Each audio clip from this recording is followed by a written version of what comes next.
Because for us, teams are at the heart of the experience we're trying to create for our people.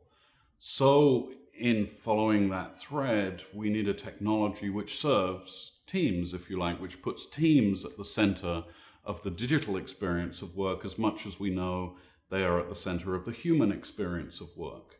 For us, this technology is called TeamSpace. It comes to us from ADP, and it allows us to do a number of things that are very different from other people technologies at work. If you think about the other people technologies in the world of work, you realize pretty quickly that none of them is actually there to serve the team and the team leader.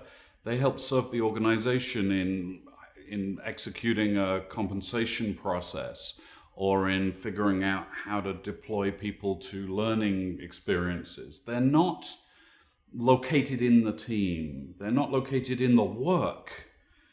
They exist sort of removed from the work in things that we know are important, but things that don't seem to be in the crosshairs of our experience every day.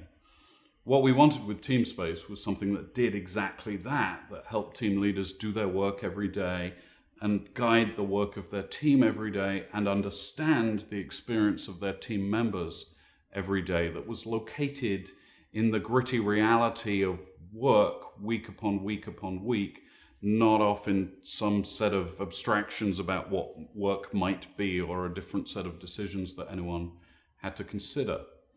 So inside TeamSpace, there are a few simple things. Firstly, there's something that we call check-in.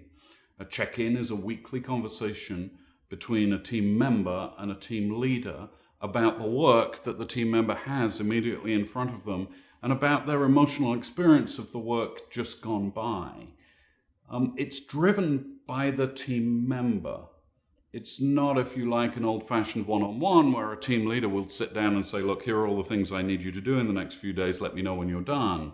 But rather a different sort of conversation where the team member says to the team leader, first in the technology by filling out a few simple questions, and then in a live conversation, here's what's in front of me. Here's what matters to me most. Here are my priorities.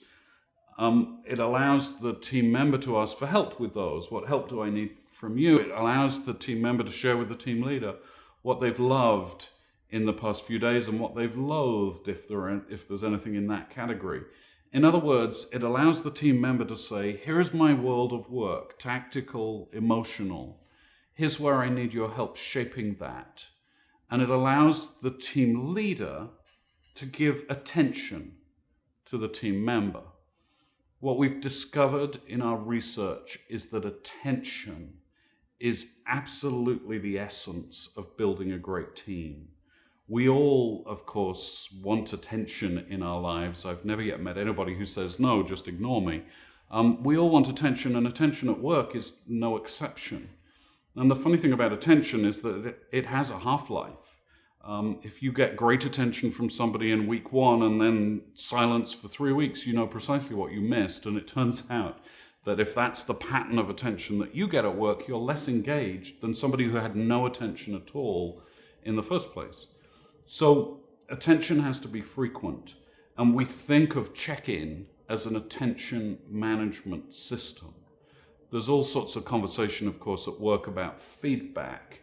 And we wrote in 9 Lies About Work about how the idea that people need feedback is actually faulty and unproductive, because what people need instead is attention. And attention, to be valuable, must be frequent. And it must be guided by the person who is doing the work, who is saying, here's what I need your attention paid to. So that's what check-in allows us to do.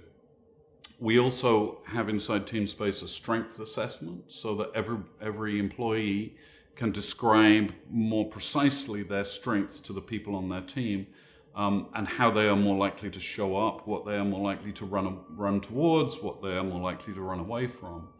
And then we have in TeamSpace engagement pulse to allow the team leader to hear from team members about their experience of work, using a set of questions and a set of categories that we know are critical to building a great team. We've discovered that even asking employees in the local team setting to share their experiences has an enormous effect on their engagement with the organization. We've discovered that people who aren't asked to share their voice are 3 times as likely to voluntarily resign from Cisco. So we need attention. We need a way to express to those close to us what is going on in our world at work. And TeamSpace is designed as a technology to lead to a series of intelligent conversations, helpful conversations, real-time conversations that lift the team together. The other thing that TeamSpace gives us is, if you like, instrumentation of our teams. It allows us to count them. We have, by the way, 15,000 teams at Cisco. It allows us to see how often team leaders are checking in, how often they're responding to requests for attention. It allows us to see how often they're using Engagement Pulse. And it allows us, therefore, to see the impact that these things have on the outcomes for each team. So it is both a technology to assist team members and team leaders so that, of course, they use it, but it also allows us to understand better what's most helpful for each team.